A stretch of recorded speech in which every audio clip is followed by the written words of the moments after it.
ठीक है, तो चलो अब शुरुआत करते हैं हम एडवांस रूप की, है ना।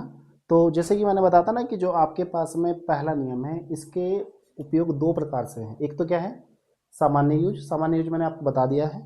और अब कौन सा यूज है, एडवांस यूज। तो जो एडवांस यूज है थोड़ा ध्यान से देखेंगे कि करना कैसे है, ठीक है। और इसका सवाल अक्सर पेपर में भी आता है, ठीक है। इसका तो आपके पेपर में अवश्य ही आएगा। दूसरी बात यह है कि यदि आप लोग आगे चल के कोई एग्जाम देंगे, जैसे कि नेट का एग्जाम देगा, जे एडवांस देंगे, तो इसका एग्जाम वहाँ पर भी आता है। इसका जो सवाल है वहाँ पर भी आएगा पक्का, ठीक है। तो इसको थोड़ा ध्यान से समझना। तो ये है इसका एडवांस यूज। कौन से वाले का एडवांस यूज है, बताओ। फर्स्ट वाले का, ठीक है। अब देखो इसमें सवाल किस प्रकार का आएगा। इसमें सवाल इस प्रकार का आएगा, नंबर एक, कि आपके पास में दिया है समीकरण x बराबर a t square plus b t plus c upon में डी प्लस पी में a comma b comma c व डी की विमा ज्ञात कीजिए, विमा ज्ञात कीजिए, जहां x दूरी व t क्या है, समय है, ठीक है। देखिए पहला जो सामान्य यूज था उसमें आप लोग क्या कर रहे थे, उसमें आप सिर्फ ये चेक कर रहे थे कि मतलब जो सूत्र है वो सही है या गलत है। और इसका जो एडवांस यूज है उसमें क्या कर रहे हैं, उसमें आपको एक समीकरण दे रखा है, ठीक है। और इसमें आपको बताना है कि जो आपके पास में अदर कांस्टेंट है, वो चाहे ए है या बी है या सी है या डी है, एक्स और टी का तो आपको पता चल रहा है, ए की, बी की, सी की और क्या करनी है, डी की विमा निकालनी है, ठीक है। अब निकलेगी कैसे, बड़े ध्यान से समझना। इसमें देखो इसे बता कि जो एक्स है वो क्या है, एक्स क्या है आपके पास में, दूरी है, और टी क्या है आपके पास में, समय है। इनका तो पता चल गया, लेकिन बाकी का आपको किसी का भी पता नहीं कि बाकी क्या चीज़ है और क्या नहीं है, ठीक है। लेकिन एक बात पक्का पता है, नियम क्या है, कि समान विमाओं की भौतिक राशियां ही आपस में जोड़ी या घटाई जा सकती। नियम तो पक्का बताना। ये सवाल 2 नंबर का भी आएगा पेपर में, ठीक है ना। जब इतना बड़ा सवाल आएगा ना तो वो 2 नंबर का आएगा, और जब किसी एक की पूछेगा तो सिर्फ 1 नंबर का। लेकिन यहाँ पर कितने की पूछी है इसने, 4 की। ए बी सी डी कितना है, 4 है ना, तो इसलिए कितने नंबर का आएगा, 2 नंबर का। और बाई चांस किसी एक की पूछता तो फिर कितने का आता, 1 नंबर का, ठीक है ना। इस सवाल को देखो कैसे करेंगे हम लोग, ठीक है। करेंगे कैसे, सबसे पहले जब ये सवाल सोल्व होगा, हल करेंगे, तो एक बात लिखेंगे, क्या लिखेंगे, जो नियम है क्या है, चूंकि हम जानते हैं कि समान विमाओं की भौतिक राशियां ही आपस में जोड़ी या घटाई जा सकती है। पक्का, ये बात तो आप इस सवाल को सोल्व करने से पहले पक्का लिखेंगे, कोई दिक्कत तो नहीं है। लिख दिया हमने इतना। जब भी इस टाइप का सवाल आएगा ये लाइन आपको याद हो जानी चाहिए, ये लाइन अवश्य लिखनी है सवाल में, ठीक है। अब देखो क्या करना है, अब ये कैसे अप्लाई होगा, विमा तो सबकी निकालनी है, ए बी सी डी सबकी, कोई दिक्कत वाली बात नहीं है। अब देखो ये इसके बराबर है ना, देखो जब जुड़ती है तो तभी समान विमा होती है, लेकिन जो आपस में बराबर होती है ना, वे उनकी विमा भी आपस में बराबर ही होती है। यानी कि इसकी विमा इसके बराबर भी है, इसके बराबर भी है और इसके बराबर भी है, ठीक है। क्योंकि ये सभी के सभी किसके बराबर है, एक्स के बराबर है। क्लियर बात है। तो यहाँ पर अब देखिए ध्यान सुनिए, तो जो विमा एक्स की होगी, किसकी विमा होगी, वही विमा किसकी होगी, ए टी स्क्वायर की, समझ गए, किसकी विमा होगी, ए टी स्क्वायर की। तो इसलिए क्या लिखे हम, इसलिए ये चिन्ह किसका है, इसलिए ये क्या है, ए टी स्क्वायर की विमा किसके बराबर होगी, एक्स की विमा के बराबर। क्लियर बात है? तो मैंने बताया ना कि जो विमा इसकी है वही इसकी है। अब हमें किसकी विमा निकालनी है? ए की विमा। किसकी विमा निकालनी है? ए की निकालनी है। तो बोलो क्या होगा? ए की विमा बराबर, थोड़ा ध्यान से समझिए, ये ए है ना, तो टी इसका क्या चले जाएगा इसके, ये गुणा में है ना यहाँ पे, तो इधर किस में जाएगा? बटे में चले जाएगा, यानी कि भाग में चले जाएगा। किस में चले जाएगा? भाग में। सही है ना? तो क्या आ जाएगा बताओ? एक्स अपॉन टी स्क्वायर की विमा। बोलो यहाँ तक बात समझ में आ रही है नहीं आ रही है? कोई दिक्कत तो नहीं है? अब एक्स क्या है? एक्स क्या है? दूरी। तो दूरी की विमा क्या होती है? एल। क्या होती है दूरी की विमा? भूल गए यार आप बिल्कुल ही हैं, ऐसे तो बहुत गलत काम हो जाएगा। 4-5 क्लास हो चुकी है, आप दूरी की विमा भूल गए सबसे शुरुआत वाली। ये सही बात नहीं है। तो एक्स की विमा क्या होती है? एल। और ये क्या है? टी। टी की विमा क्या होती है? अभी भी याद था, टी होती, इसमें स्क्वायर लगा तो उस पर क्या लग जाएगा? टी की विमा इस पर टी होती है, लेकिन इस पर क्या लगा हुआ है? स्क्वायर, तो टी पर भी क्या लग जाएगा? एक बात और याद रखना, जब भी आप अपनी कॉपी में विमा लिखेंगे तो ये वाला देखो जो बराबर का चिन्ह है, ये हमेशा, मैंने जो अपॉन का चिन्ह दिखा ना बीच का बटे वाला जो चिन्ह दिखाई दे रहा, हमेशा इसके बगल में लिखा हुआ। आप इसको बिल्कुल ऊपर मत लिखना और ना ही बिल्कुल नीचे लिखना, क्योंकि ये अगर आप ऊपर नीचे लिखेंगे तो इस तरीके से लिखना गलत होता है। ठीक है?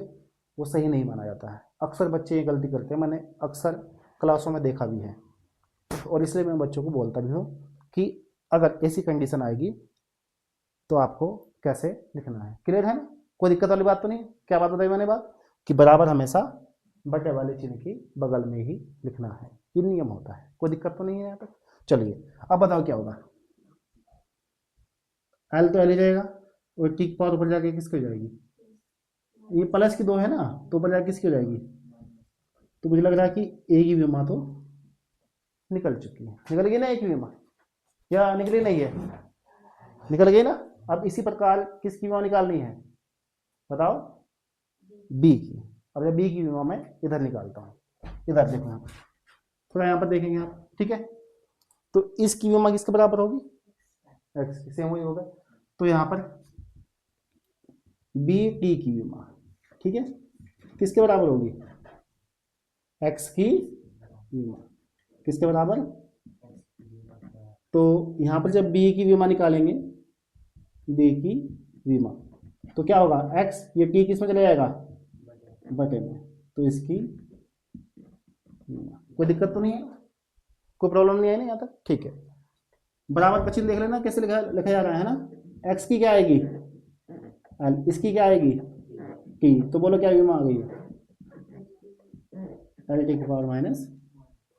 समझ में आ गया नहीं आ गया? कोई दिक्कत तो नहीं है? अच्छा, अब यहां पर आ जाओ। पहले इन दोनों को देखो, ये दोनों आपस में जुड़े हैं ना, ये दोनों आपस में क्या होते हैं? और जो आपस में जुड़ते हैं उन दोनों की विमाएं क्या होती है?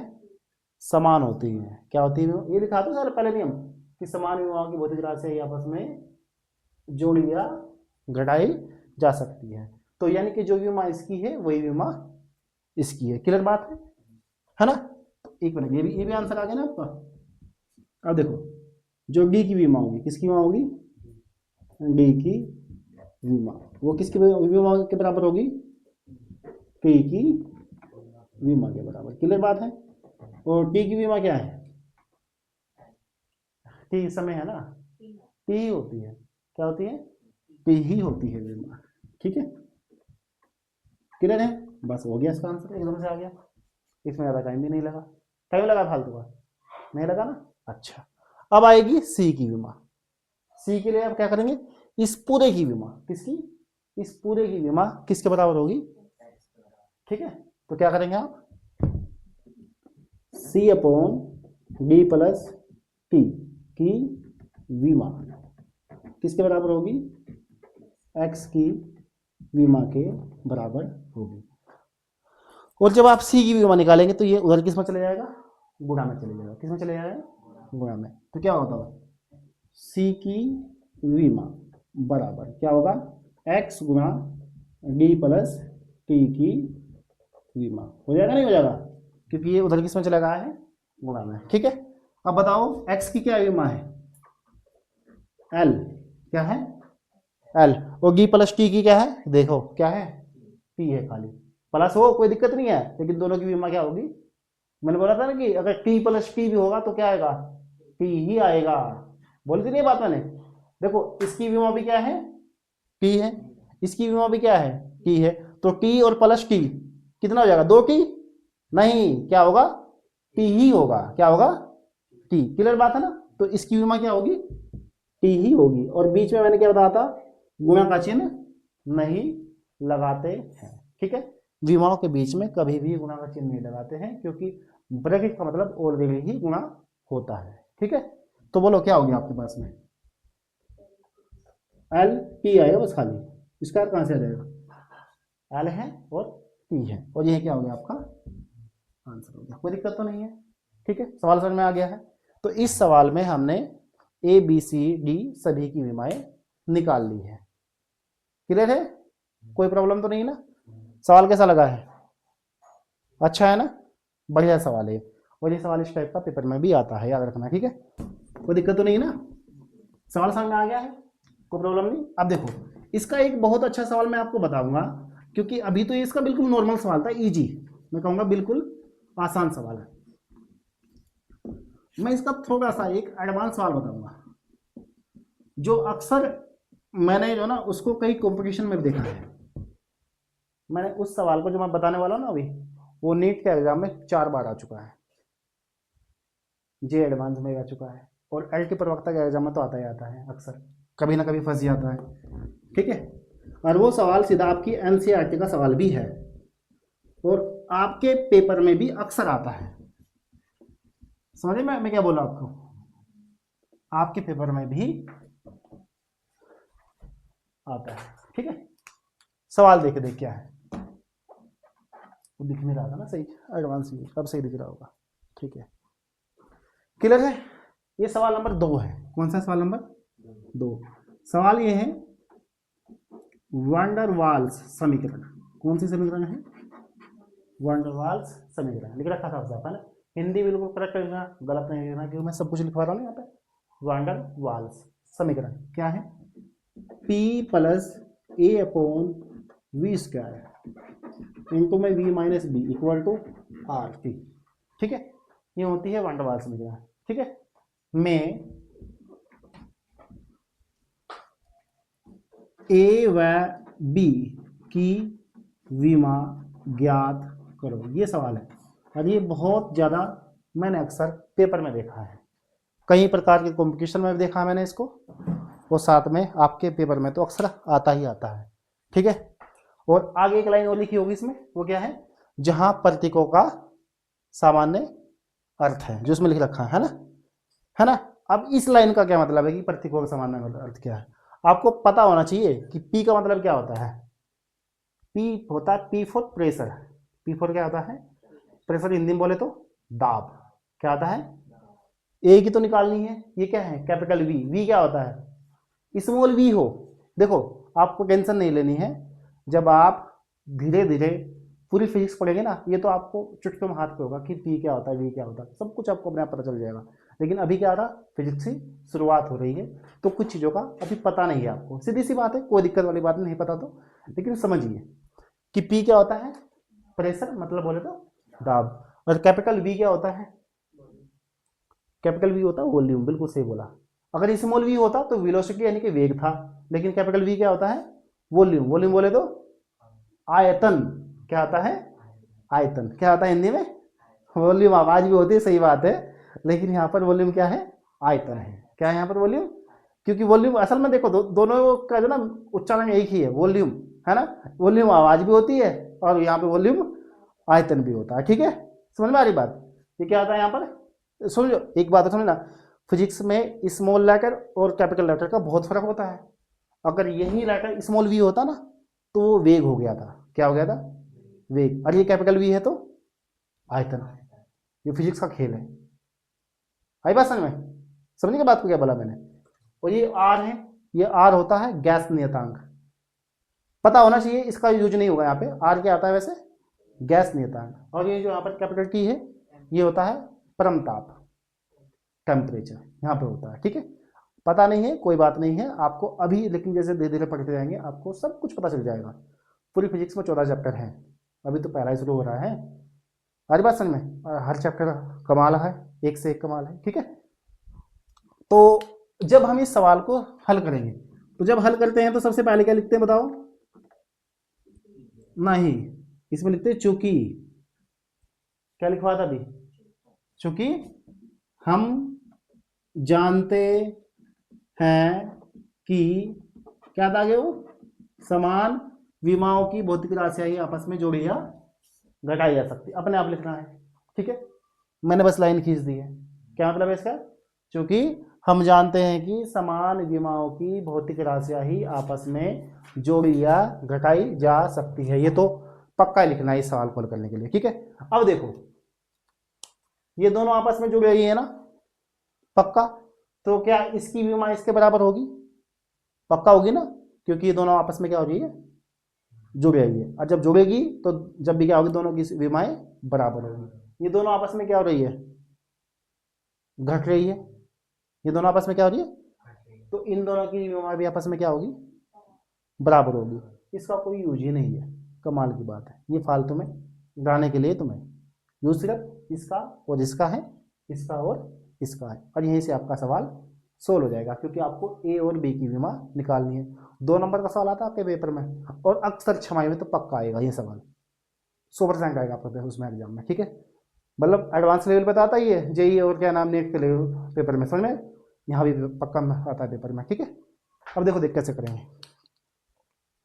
इसलिए इसकी विमा किसके बराबर होगी? तो A/V² की विमा किसके बराबर होगी? P की विमा के। ठीक है, और जब A की निकालनी तो ये उधर चला जाएगा। अब जब ये उधर जाएगा तो किस में जाएगा? ये इधर भाग में है, उधर किस में जाएगा? गुणा में। समझ में आ रहा पक्का? ठीक, बढ़िया आ रही समझ में, मजा आ रहा है फिजिक्स में? अरे मजा आएगा, चिंता मत मानो तो। ठीक है, और तो बहुत है। तो A की विमा, किसकी विमा? A की विमा बराबर, ये P तो सेम, और ये किस में चले जाएगा उधर?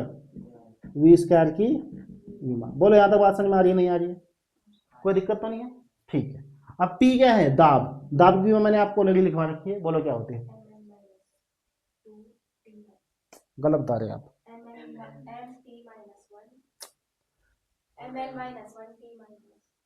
T-2 ml-1 और T-2 विमा याद करो भाई, आपको कहा तो क्या है? क्या है विमा? ml-1 T-2। ये किसकी विमा है? दाब की, क्योंकि दाब होता है बल बटे क्षेत्रफल, वहीं से भी निकल जाती है, ऐसा कुछ नहीं है। ठीक है, क्लियर है? और V क्या है? वॉल्यूम, यानी कि आयतन। आयतन की विमा क्या है? L3। क्या है? L3 पता होनी चाहिए भाई। ठीक है, और यहाँ पर ऊपर क्या लिखा हुआ है? स्क्वायर, तो स्क्वायर भी लिखा जाएगा। देखो ये तो हो गई P की विमा, क्लियर है? बीच में गुणा का चिन्ह मैंने कहा है कि विमाओं के बीच में नहीं लगाते हैं, क्योंकि ब्रैकेट का मतलब ऑलरेडी क्या होता है? गुणा होता है। और V की क्या विमा है? L3। और स्क्वायर लगा तो ऑलरेडी उस पर भी स्क्वायर लग गया है, कोई दिक्कत वाली बात तो नहीं आता। ठीक है, अब देखो, अब इसको हल करें। ये कितना है? ml-1 T-2, और ये L की कितनी हो जाएगी बोलो? जब पावर की पावर होती है ना, तो पावर की आपस में गुणा हो जाती है। पावर की क्या हो जाती है आपस में? तो कितना हो जाएगा? 3 गुना। क्लियर है? कितनी हो जाएगी L की पावर? 6। बोलो यहाँ तक समझ में आ रही बात नहीं आ रही है? आगे नहीं समझ में? कोई दिक्कत नहीं। अब आपस में क्या हो रही है इन दोनों की? मल्टीप्लाई। क्या हो रही है? तो मल्टीप्लाई में देखो m तो m ही रहेगा। ठीक है, यहाँ पर L की पावर कितनी है? और यहाँ पर कितनी है? 6। -1 + 6 तो कितना बचेगा? -1 + 6 कितना बचेगा? 5। प्लस का कि माइनस का? क्योंकि प्लस की संख्या क्या है? ज्यादा है। सही है, तो प्लस का कितना बचेगा? 5। और 5, और की का तो कुछ नहीं होगा ना, की तो सेम का सेम रहेगा, की की पावर -2। ठीक है, ए की भी हमारे निकल गई है। आपका क्या है जी? आंसर हो गया। अब किसकी निकालने जा रही है? बी की, और ये दोनों आपस में क्या हो रही है? घट रही है। तो जो भी वहां बी की होगी वही किसकी होगी? बी की। समझ गए? बस ये लिखना है, बी की विमा किसके बराबर जी? बी की विमा किसकी विमा के बराबर होगी? वी की विमा की। तो वी की विमा क्या है? L cube. लो जी, इसका आंसर तो फटने से आ गया। ठीक है, समझ गए? सवाल कैसा लगा है? बढ़िया सवाल है ना, पेपर में भी आता है, लिख लीजिए। ठीक है, देखो एक सवाल और है, बड़े अच्छा सवाल है, ये भी एडवांस लेवल का सवाल है, मतलब कई कंपटीशन में भी आता है। सवाल क्या है? सवाल ये है, एक परगामी तरंग, ये जो शब्द लिखा ना मैंने आपको, परगामी तरंग, है ना, ये चैप्टर नंबर आपको 13 में मिलेगी पढ़ने के लिए। किस में मिलेगी? जो पढ़ते जाएंगे ना फिजिक्स, 13 में मिलेगी। का विस्थापन समीकरण, कौन सा समीकरण भाई? विस्थापन समीकरण है y equal to a sine omega t minus k x है, जहां x दूरी व t समय है। ठीक है, k व ओमेगा की विमा ज्ञात करो। ठीक है, के और किसकी निकालनी है? के भी स्मॉल है, के क्या है? स्मॉल है। एक बात सुनो, थोड़ा सा कुछ नए शब्द मिलेंगे आपको भी। एक परगामी तरंग, देखो ये सवाल एडवांस लेवल का है, इसलिए मैंने आपको बता रहा, क्योंकि ये परगामी तरंग भी आपको चैप्टर नंबर किस में मिलेगी पढ़ने के लिए? 13 में। अभी है भी नहीं है, बस अभी तो सिर्फ आपको विमा निकालनी सीखनी है, कैसे निकलेगी। का विस्तार ये है y इक्वल टू ए है कैपिटल साइन, ये जो आपको डब्ल्यू दिखाई देगा ना, वैसे तो ऐसे छोटा वाला डब्ल्यू बनता है ना, लेकिन ये इस टाइप से बन रहा है। देखो इसको ध्यान से देखो, ये ऐसे बन रहा है, डब्ल्यू बनता है जैसे ऐसे, समझ गए? गोल गोल सा। यहाँ पर डब्ल्यू नहीं होता है, ये होता है, नाम सुनो इसका क्या है, अलग नाम मिलेगा बिल्कुल। क्या नाम बता अभी? ओमेगा। क्या नाम है इसका? ठीक है, मिलेगा चैप्टर नंबर 5 में, ये पढ़ेंगे ओमेगा। ये तो मिलेगा 13 में, लेकिन ये ओमेगा किस में मिलेगा? चैप्टर नंबर 5 में। क्लियर है? कोई दिक्कत तो नहीं है? क्या नाम बताया मैंने इसका? याद रखेंगे।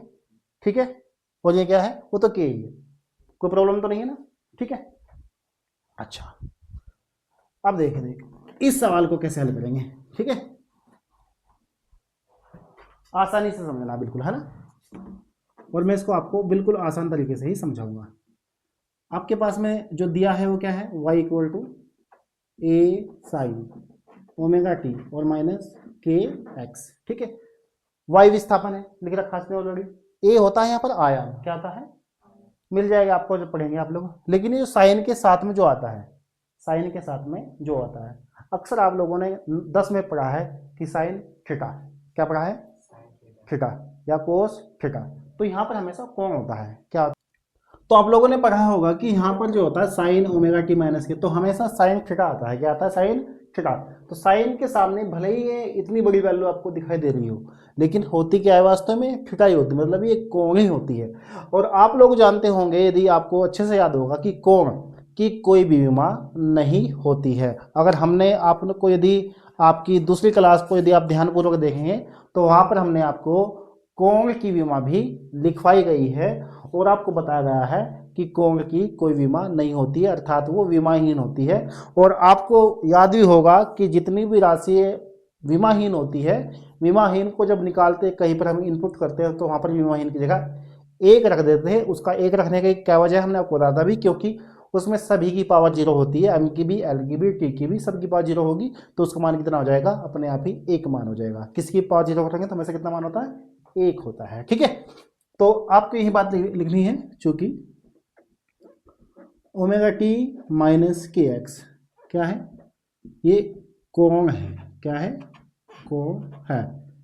एंड कोण एक विमाहीन राशि है। इस बात को आपको अवश्य बताना है कि कोण क्या है? एक विमाहीन राशि है।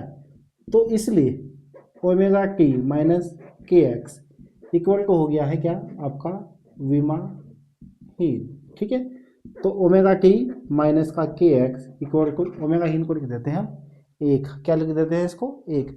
आपको यदि याद होगा तो हाँ, हमने आपको दूसरी क्लास में बता रखा है कि एक क्यों लिखा जाता है। ठीक है, तो इसलिए जो ओमेगा टी की विमा होगी वो क्या होगी? वो होगी आपके पास में एक, और हमें किसकी विमा निकालनी है? ओमेगा की। तो जब हम ओमेगा की बीमा निकालेंगे तो बोले क्या होगा, तो ओमेगा की बीमा बराबर हो जाएगा 1 ये किसके जाएंगे अपॉन में टी की बीमा। अब थोड़ा इधर देख लीजिए, तो ओमेगा की बीमा बराबर क्या हो जाएगा आपके पास में 1/टी की बीमा पी ही होती है। तो बीमा क्या हो गई है पी की पावर -1। ये आपका आंसर निकल चुका है। यहाँ तक कोई दिक्कत नहीं होनी चाहिए, ठीक है ना। मुझे उम्मीद है कि यहाँ तक तो समझ में आ गया होगा आपको। अब बात हम किसी करते हैं के की, एंड के एक्स की जो बीमा है, किसकी बीमा है, के एक्स की बीमा, इसके बराबर भी क्या होगा 1। और जब यहाँ से हम सॉरी के की बीमा निकालेंगे, किसकी, ये के भाई स्मॉल वाला है, ये तरंग संख्या होती है वहाँ पर जब हम पढ़ाएंगे आपको, तो 1 क्या आ जाएगा आपका सॉरी एक्स की बीमा, 1/x की बीमा, ठीक है। तो 1/x का मतलब क्या है l, तो l का मतलब क्या हो गया l की पावर -1, ठीक है, क्योंकि x के आपके पास में दूरी है। तो यहाँ तक तो मुझे लग रहा है कि आपको ये सवाल बहुत अच्छे से समझ में आ गया होगा। और ये सवाल जैसे कि मैंने बताया है आपको कंपटीशन के लेवल का सवाल है, और ये विभिन्न प्रकार की प्रतियोगिताओं में भी ऐसा सवाल आता है कंफ्यूज करने के लिए, ठीक है। और वास्तव में इसमें प्रयोग हमारा जो प्रथम उपयोग था उसी का एडवांस यूज है। मुझे उम्मीद है कि यहाँ तक आपको ये सवाल सभी के सभी बहुत अच्छे से समझ में आ गए होंगे। इसके कुछ सवाल और हैं, इस उपयोग के कुछ सवाल और हैं, वो भी हम आपको अभी करवा देते हैं। एक सवाल और देखें आप, ये सवाल भी बहुत अच्छा सवाल है और ये भी सवाल इम्पोर्टेंट है परीक्षा की दृष्टि से भी, और ये आपकी जो कक्षा 11 के एग्जाम होंगे उसके लिए भी बहुत इम्पोर्टेंट सवाल है। इसको भी आप थोड़ा ध्यान से देखिएगा, बहुत अच्छा सवाल है, हम आपको बता रहे हैं। सवाल है नंबर शायद 3 या 4 है, आप अपने हिसाब से नंबर देखना। देखो, किसी अक्षण, किसी क्षण जो भी लिखते हैं आप, या अक्षण लिखते हैं हम, तो टी समय पर किसी वस्तु का त्वरण ए निम्न है, क्या है, ए बराबर a t plus b upon c plus t square.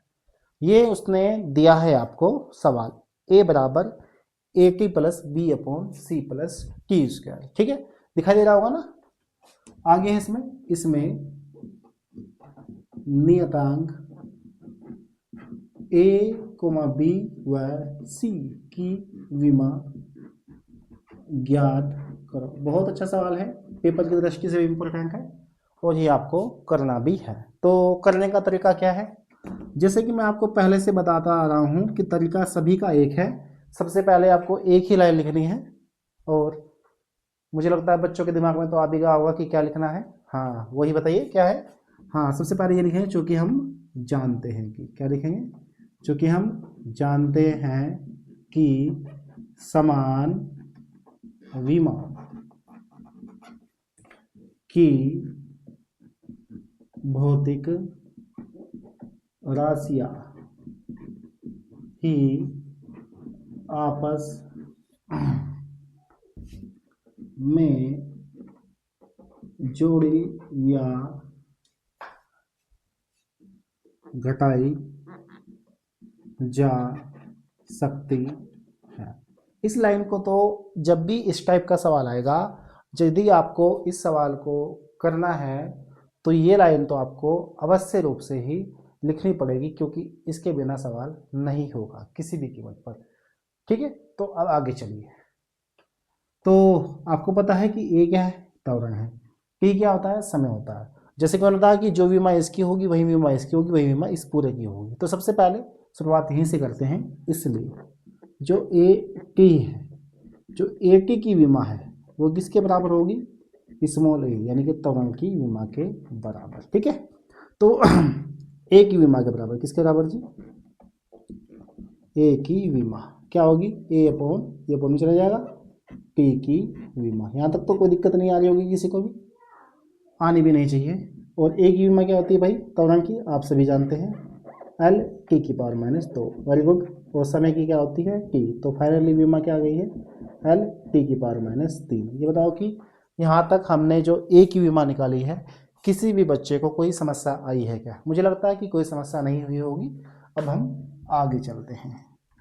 अब इस पूरे की नहीं, पहले इसकी निकाल लेते हैं, छोटे वाले की, है ना, जो इसकी होगी वही इसकी होगी। एंड सी की बीमा, किसकी बीमा भाई? सी की बीमा बराबर किसकी होगी? टी स्क्वायर की बीमा। सिंपल सी बात है, क्योंकि टी स्क्वायर है तो टी की क्या है, टी है, स्क्वायर है तो सीधा स्क्वायर ही लग जाएगा। सिंपल सा आंसर है, ठीक है। अब इस पूरे की बीमा इसके बराबर होगी। ये क्या है जी? B/C प्लस टी स्क्वायर की बीमा। ध्यान रखिए लिखने का तरीका क्या है कि मैं कहाँ पर लिखता हूँ, इस वाला जो अपोन का चिन्ह होता है उसके बगल में लिखता हूँ। ये लिखने का तरीका भी सही होना चाहिए। बराबर होगी ए की बीमा, किसकी बीमा जी? ए की बीमा। तो हमें बी की बीमा निकालनी है, तो बी की बीमा के बराबर क्या होगा? तो ए गुणा में आ जाएगा ये वाला, क्या है? सी प्लस टी स्क्वायर की बीमा। कोई दिक्कत वाली बात तो नहीं है। अब ए की क्या होती है? ए क्या है आपके पास में? तौरंग है, सही बात है। फॉलो क्या होगी? एल टी की पावर -2। Very good. और टी स्क्वायर की क्या है? ये आता है क्यों पर है, टी स्क्वायर ही है।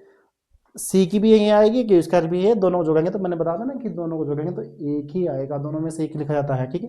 तो सीधा क्या लिखा जाएगा? T square.